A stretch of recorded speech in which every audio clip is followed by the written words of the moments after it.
Hello, students. First of all, I would like to request you that whenever you listen to the video,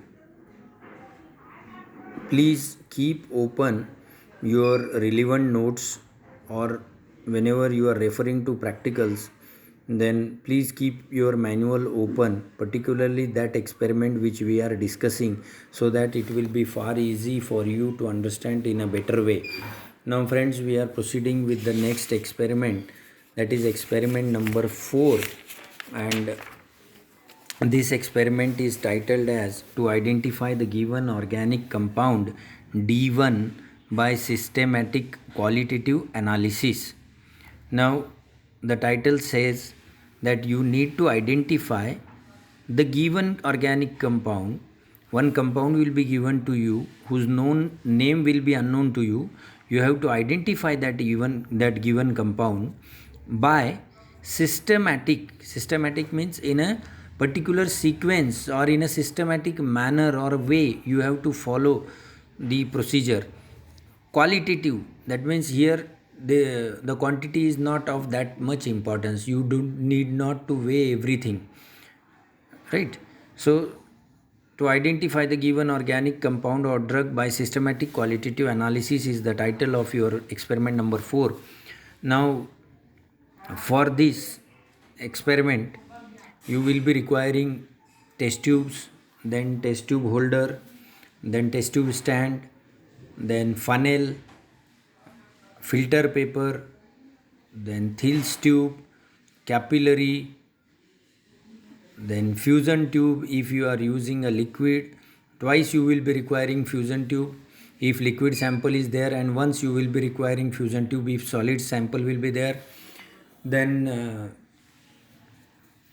what you can say, pipette, etc., beakers, and so on.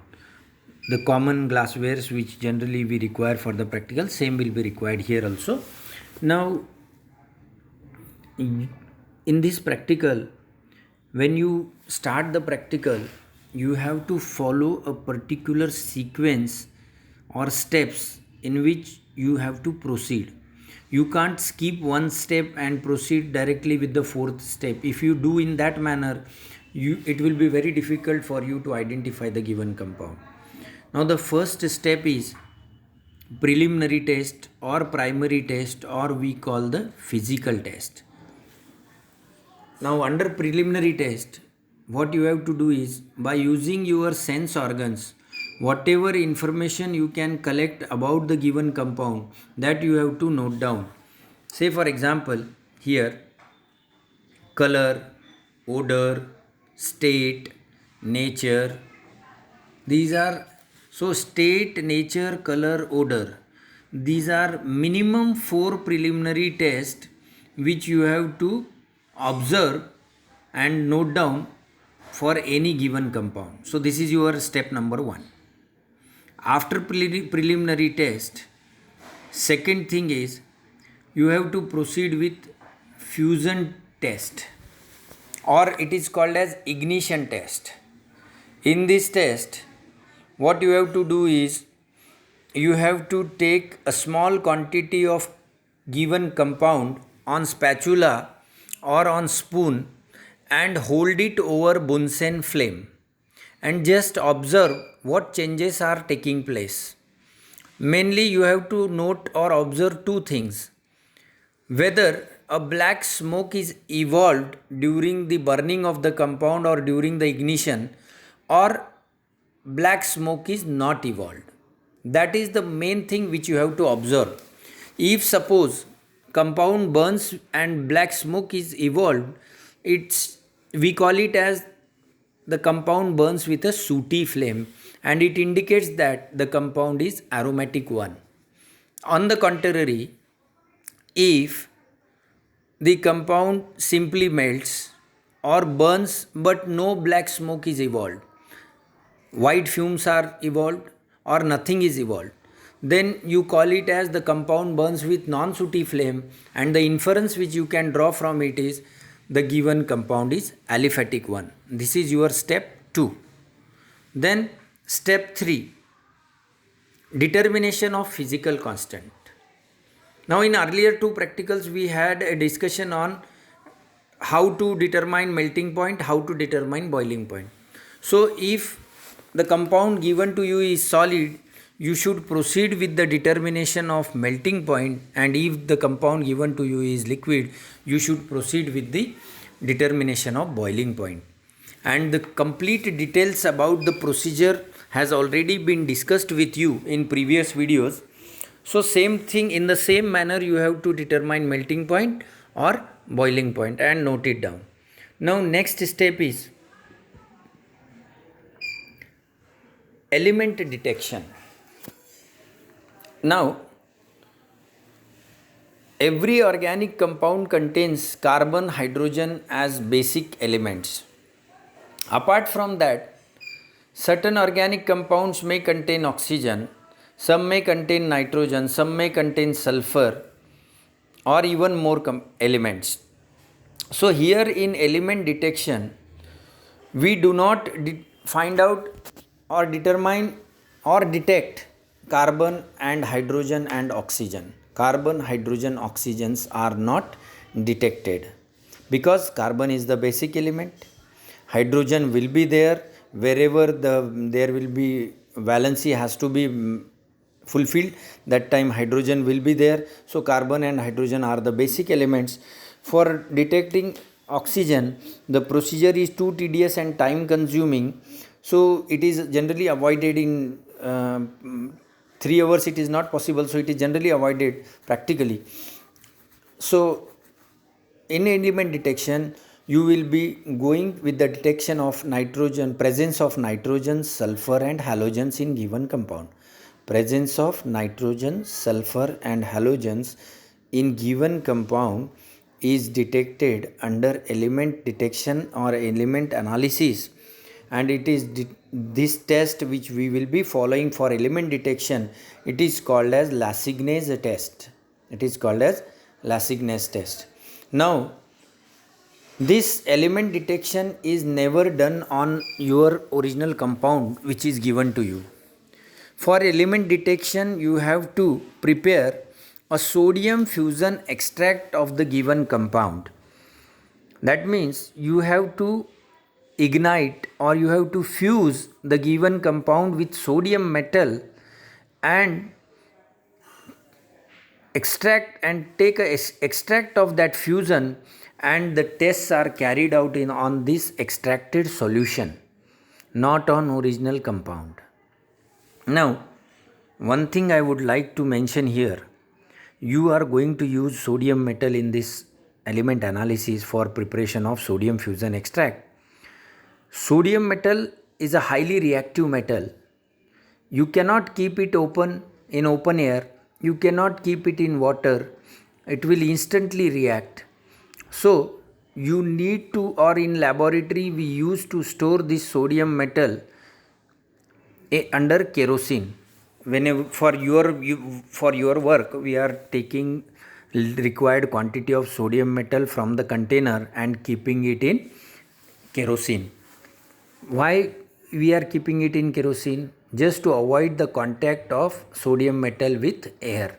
You cannot keep it in water because it will react instantly and peroxides are formed. So that's why. And kerosene is a hydrocarbon, so it will be non-reactive with sodium metal. That's why and you can clearly observe it. That's why its color is generally blue, so you can easily judge that it is kept in something else and not in water. Okay, so sodium metal, you should not handle it with hand. You have to just use your spatula for taking a small quantity of sodium for preparation of sodium fusion extract. Now I am just discussing the procedure for preparation of sodium fusion extract, how it is prepared. You need to take a fusion tube or a boiler's tube, and a small piece of sodium metal is to be taken from that kerosene and just put it on a filter paper, dry it by just folding the filter paper over it and pressing so that the kerosene will be absorbed, and just put that small piece of sodium metal inside the fusion tube or boiler tube. After that, you have to just move that fusion tube over the Bunsen flame. Just move, do not hold. Just move over the Bunsen flame so that the sodium metal will stick up with the fusion tube or boiler's tube. After that, take a small quantity of sample which is provided to you, or compound which is provided you, or of which you are carrying out detection or identification. Just put a small quantity of that compound inside the fusion tube. If it is solid, then you can put it with the help of spatula, or you can just move this tube through the compound and just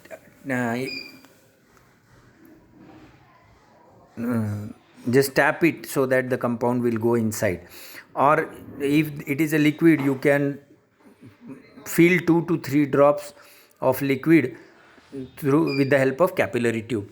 Now after that, just clean that fusion tube or boiler's tube from outside with the help of rough napkin or filter paper, and then